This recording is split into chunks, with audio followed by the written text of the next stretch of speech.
अस्सलाम वालेकुम dear students, my name is Hina Shaukat और मैं हूं आपकी केमिस्ट्री की टीचर। और आज के इस लेक्चर में हम डिस्कस करने जा रहे हैं कुछ एग्जाम्पल्स फॉर इलेक्ट्रॉनिक कॉन्फ़िगरेशन। जैसा कि आप जानते हैं कि हमने हमारे प्रीवियस लेक्चर्स में इलेक्ट्रॉनिक कॉन्फ़िगरेशन को डिटेल से पढ़ा है। We know how to fill in electrons in shells and how to fill in electrons in सब शेल्स। सो इन एग्जाम्पल्स की मदद से हम हमारे उस पूरे कॉन्सेप्ट को री इन्फोर्स करेंगे। सॉल्व करने के लिए चलते हैं लाइट बोर्ड की तरफ। चलिए स्टार्ट करते हैं एग्जाम्पल नंबर 2.1 से, जो कि है related to electronic configuration and this example is given in your book. Statement is right the electronic configuration of an element having 11 electrons. यानी कि हमें एक ऐसे एलिमेंट की इलेक्ट्रॉनिक कॉन्फ़िगरेशन लिखनी है जिसमें टोटल 11 इलेक्ट्रॉन्स हैं। अगर किसी चीज़ में 11 इलेक्ट्रॉन्स हैं सो उसका ये मतलब हुआ कि उसका एटॉमिक नंबर भी 11 ही था। अब नाम यहाँ गिवन नहीं है, सो इलेक्ट्रॉनिक कॉन्फ़िगरेशन लिखने के लिए हमें किसी एलिमेंट के नाम की जरूरत नहीं है। If we know the number of electrons we can easily represent them in shells and subshells. लेकिन इलेक्ट्रॉनिक कॉन्फ़िगरेशन लिखने से पहले हमें एक चीज़ पता होनी चाहिए that all the electrons they are not at same energy level. उनका एनर्जी लेवल डिफरेंट हो सकता है और हमेशा इलेक्ट्रॉन्स फिल होते हैं in their respective shells according to their increasing energy level. यानी कि सबसे पहले लोएस्ट एनर्जी लेवल वाला शेल फिल होगा and then it will go to the higher. जब भी आपसे इलेक्ट्रॉनिक कॉन्फ़िगरेशन लिखने का पूछा जाए so I will suggest you कि पहले आप शेल्स से स्टार्ट करें। जब आप शेल्स को ठीक तरीके से फिल इन कर सकते हैं तो सब शेल्स को फिल इन करना बहुत आसान है एंड एट द एंड आप प्रॉपर वे में एक लाइन में अपनी इलेक्ट्रॉनिक कॉन्फ़िगरेशन लिख सकते हैं। सो चलिए स्टार्ट करते हैं विद शेल्स। अगर हमने बात की है कि देयर आर टोटल 11 इलेक्ट्रॉन्स, सो हम जानते हैं कि शेल्स होते हैं K, L, M, N and so on. So start करते हैं with first shell which is K shell. As we know that electrons will be filled with their increasing energy level, so K होता है सबसे minimum energy वाला shell. So सबसे पहले जो electrons fill होंगे वो होंगे K में। अब आप सोचेंगे हमें कैसे पता कि कितने इलेक्ट्रॉन्स आएंगे K में। सो हमने डिस्कस की थी इसकी मैक्सिमम कैपेसिटी, यानी कि maximum number of electrons which can be accommodated in a specific shell. हम उसे फाइंड करते हैं 2n² फॉर्मूला से। मैं ये सिर्फ आपकी याददाश्त के लिए लिख रही हूँ that there is a formula which is 2n², और इस फॉर्मूले में n is equal to number of shell. इससे आपको पता चल जाएगा what is the maximum capacity of a particular shell to accommodate electrons. अगर बात करें K शेल की, so K shell is the first shell and it can hold maximum 2 electrons. It means चाहे 11 इलेक्ट्रॉन्स हो या फिर 111 इलेक्ट्रॉन्स हो, only 2 electrons can be accommodated in K shell. So we can say that in K shell there would be 2 electrons. So अगर 2 electron आ गए हैं K shell में तो बाकी कितने इलेक्ट्रॉन्स बचेंगे? From 11 if you will subtract 2 you will get 9, यानी कि हमारे पास 9 इलेक्ट्रॉन्स अभी भी मौजूद हैं जो कि कहीं ना कहीं प्लेस होंगे। सो अब हमें मूव करना पड़ेगा हमारे नेक्स्ट एनर्जी लेवल की तरफ जो कि है सेकेंड शेल, और उसको रिप्रेजेंट करते हैं with letter L। Now maximum capacity of L is to accommodate 8 electrons और हमारे पास बचे थे 9 इलेक्ट्रॉन्स। सो फिर भी चाहे एक इलेक्ट्रॉन ही एक्स्ट्रा क्यों ना हो, आपको सेकेंड शेल में सिर्फ और सिर्फ 8 इलेक्ट्रॉन्स ही लिखने हैं। और अब 8 + 2 = 10 और हमारे पास हैं टोटल 11 इलेक्ट्रॉन्स, तो पीछे बचेगा एक इलेक्ट्रॉन। तो उसके लिए एक नया शेल आएगा विच इज M शेल और उसमें होगा एक इलेक्ट्रॉन। अगर आप इसे रिप्रेजेंट करें with a diagram so it would be something like this. हम जानते हैं कि in the middle there is a very small nucleus और उस न्यूक्लियस के इर्द गिर्द होते हैं शेल्स। सो न्यूक्लियस के around first circle would be K shell और हम जानते हैं कि K शेल में होंगे 2 इलेक्ट्रॉन्स लाइक दिस। इसी तरह इसके आउटवर्ड जब हम काउंट करेंगे तो we will go to the next shell which is L shell. So उसके लिए भी ड्रॉ करते हैं one more line. This is going to be your L shell और L शेल की मैक्सिमम कैपेसिटी है to hold 8 electrons. So let's show 8 electrons, 1 2 3 4 5 6 7 and 8 electrons. अब बचा एक इलेक्ट्रॉन, तो वो आएगा इससे भी आउटर शेल में और उसका नाम होगा M shell. And in M shell there is only one electron, so you can represent it anywhere. So ये बनेगी एक structural diagram for the electronic configuration of the element which was having 11 number of electrons in total. अब ये तो बात हुई shells की. हम जानते हैं कि इलेक्ट्रॉनिक कॉन्फ़िगरेशन तब तक कंप्लीट नहीं होगी जब तक आप सब शेल्स के अंदर नंबर ऑफ इलेक्ट्रॉन्स को रिप्रेजेंट नहीं करेंगे. सो चलिए देखते हैं कि सब शेल्स में कैसे आएगा. If we talk about sub shells, so हमारे पास 4 सब शेल्स होते हैं, लेकिन सब शेल्स के अंदर इलेक्ट्रॉनिक कॉन्फ़िगरेशन लिखने की एक ट्रिक हम हमारे लेसन में पढ़ चुके हैं. हम जानते हैं कि अगर हम स्टार्ट करेंगे फर्स्ट सब शेल से, सो वो होगा फर्स्ट शेल के अंदर विच इज के शेल. तो के शेल के अंदर एक ही सब शेल होता है जो कि है S. सो हम लिखेंगे 1s, और चूंकि S सब शेल की मैक्सिमम कैपेसिटी है to hold 2 electrons, so we will write 2 over here. इसे सुपरस्क्रिप्ट भी कहा जाता है, और सुपरस्क्रिप्ट शो करती है नंबर ऑफ इलेक्ट्रॉन्स. अब ये तो हुई बात फर्स्ट शेल की, यानी कि के शेल की, कि के शेल में कितने सब शेल हैं. हमारे पास एक ही सब शेल है जो कि S सब शेल है, और उसमें 2 इलेक्ट्रॉन्स आ गए. अब चलते हैं L शेल की तरफ, और L शेल के होते हैं 2 सब शेल, S और P. चूंकि वो सेकंड शेल है तो हम उसे स्टार्ट करते हैं विद 2. सो आएगा 2s, and S subshell की मैक्सिमम कैपेसिटी है to hold 2 electrons, so you will write 2s2. अब उसके बाद आएगा P. चूंकि P स्टार्ट ही हो रहा है दूसरे शेल से, so we will start with 2p, and the maximum capacity to accommodate electrons in P shell is 6 electrons.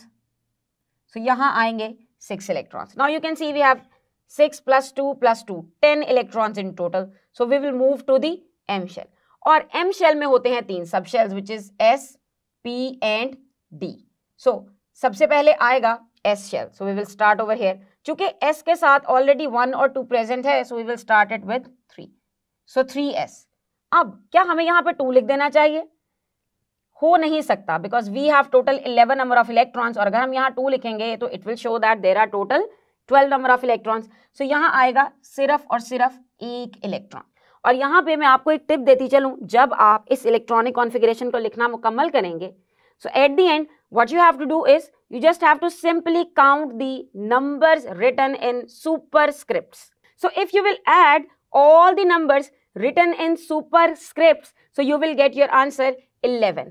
So it means that your electronic configuration is correct. So this is the electronic configuration that you have to write in one sentence. आप इसे directly भी लिख सकते हैं, लेकिन in the beginning चूंकि आपने नई नई इलेक्ट्रॉनिक कॉन्फ़िगरेशन सीखी है इस क्लास में, सो आई सजेस्ट यू कि आप इसे प्रॉपर वे में स्टेप बाय स्टेप लेके चलें, ताकि आंसर में किसी किस्म की कोई गलती ना हो. सो ये तो था एक सिंपल सा क्वेश्चन जिसमें आपको directly number of electrons given थे और आपको लिखनी थी उसकी इलेक्ट्रॉनिक कॉन्फ़िगरेशन. अब चलते हैं एक डिफरेंट तरह की एग्जाम्पल की तरफ. Look at the statement. Write down the electronic configuration of Cl- Cl- is chloride ion.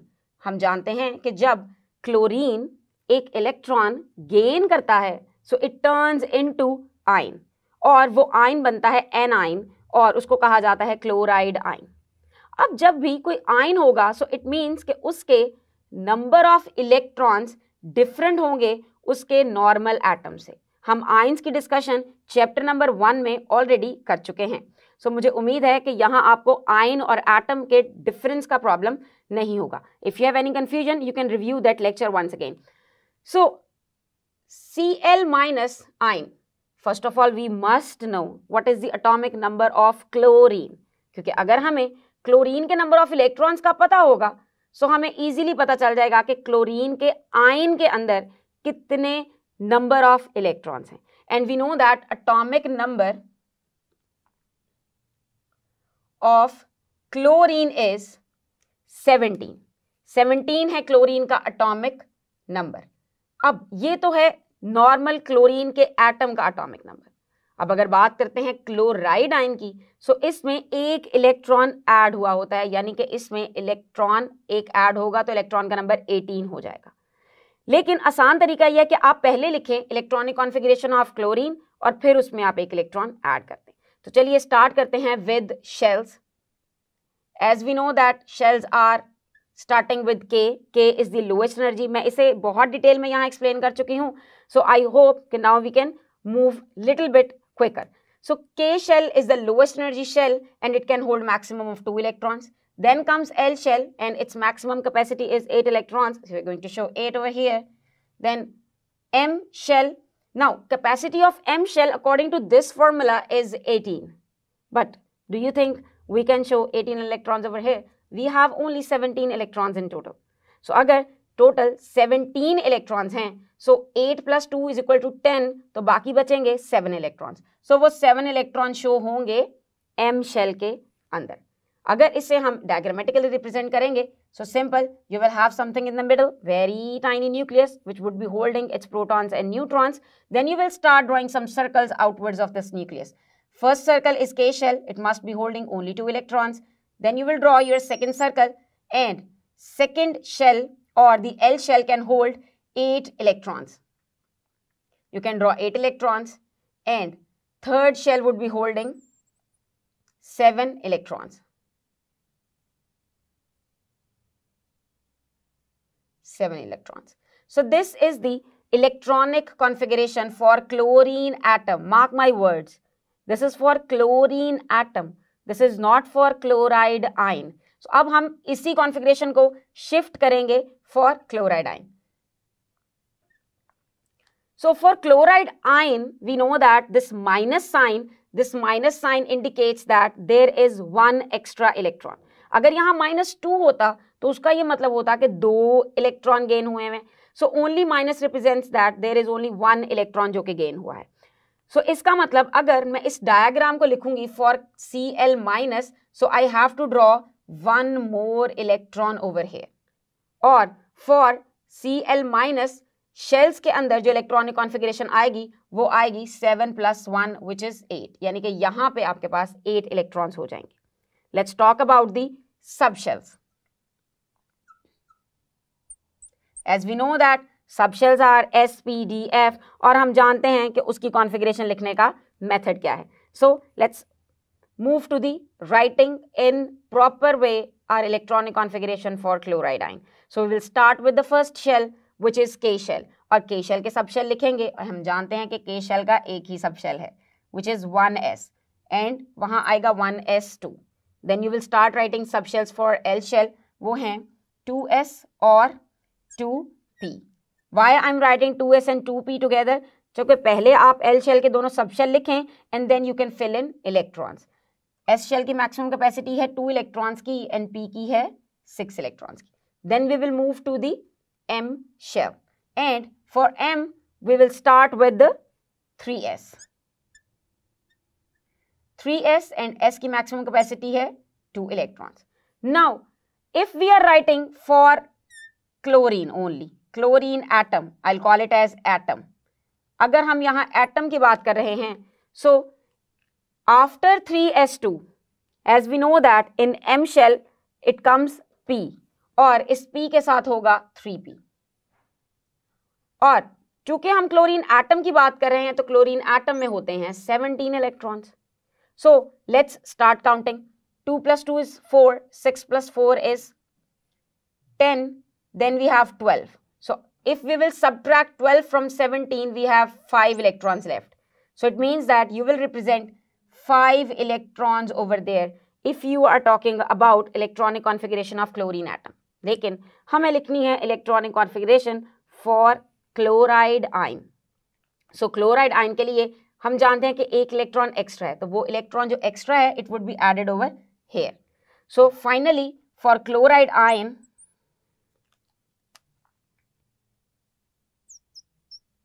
electronic configuration would be 1s2, 2s2, 2p6,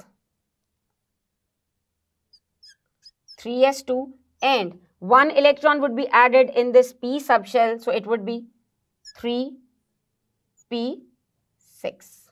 And you can see that its outermost shell is having 8 electrons. So chloride ion electron gain ही इसलिए करता है कि उसके outermost shell में 8 electrons मुकम्मल हो जाएं. So ये है method लिखने का जब आपको आएगी electronic configuration for ion. अब हो सकता है आयन कोई टफ आयन भी आए, हो सकता है आयन पॉजिटिव आयन आ जाए।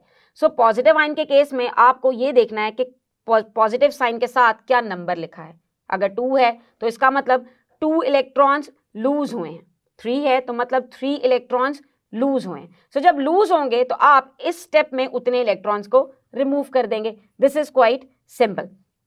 अब चलते हैं एग्जाम्पल नंबर 2.3 की तरफ and statement is an element has 5 electrons in M shell. अब देखें, आपको एक बहुत ही यूनिक इंफॉर्मेशन गिवन है कि उसके एम शेल के अंदर हैं 5 electrons and you have to find its atomic number. हमें बताना है उसका एटॉमिक नंबर।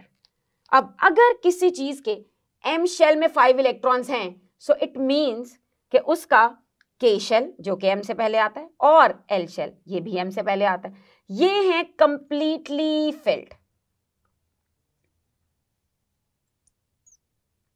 और अगर हमने कहा कि ये कंप्लीटली फिल्ड है, सो हमें पता है इन दोनों की maximum capacity. We know that K can hold maximum of 2 electrons and L can hold maximum of 8 electrons, यानी कि already 10 electrons are present in K and L shell, यानी कि K और L शेल में ऑलरेडी 10 इलेक्ट्रॉन्स तो present हैं। और साथ ही साथ हमें यह भी पता है कि there are 5 electrons in M shell. So हमें सिर्फ और सिर्फ ऐड करना है 10 के अंदर 5 को, so we will get total 15. So we can say that there are total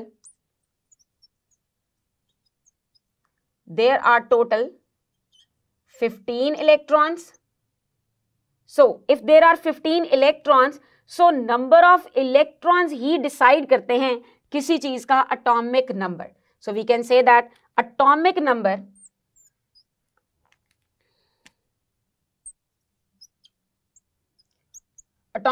for this particular atom is 15.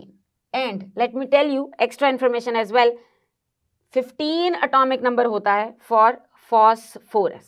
Yes, जिसका symbol है P और उसका atomic number होगा 15. ये आपको याद हो जाएगा जब आप हमारा 3rd चैप्टर डिटेल में डिस्कस करेंगे। मुझे उम्मीद है कि इन तीनों एग्जाम्पल्स की मदद से आपको इलेक्ट्रॉनिक कॉन्फ़िगरेशन किसी भी चीज़ की लिखने में कोई प्रॉब्लम नहीं होगा। There are lot of questions from your exercise as well, जो कि आप इसके लिए प्रैक्टिस कर सकते हैं। इसके अलावा आप रैंडमली नंबर्स को चेंज करके भी इलेक्ट्रॉनिक कॉन्फ़िगरेशन लिखने की प्रैक्टिस कर सकते हैं। Make sure you know how to write electronic configuration in shells, how to draw the diagram of electronic configuration, and how to write electronic configuration in shells and subshells. So students, हमने discuss किए हैं कुछ examples के questions from your book which was example number 2.1, example number 2.2 and example number 2.3, और ये examples थी related to electronic configuration. मुझे उम्मीद है कि अगर ये सेम एग्जाम्पल्स या फिर इनकी स्टेटमेंट चेंज होके या फिर किसी भी किस्म का क्वेश्चन फ्रॉम इलेक्ट्रॉनिक कॉन्फ़िगरेशन आएगा तो आपको उसे सॉल्व करने में कोई प्रॉब्लम नहीं होगी। और अब हम अपने आने वाले लेक्चर में डिस्कस करेंगे कुछ क्वेश्चंस फ्रॉम टेस्ट योरसेल्फ।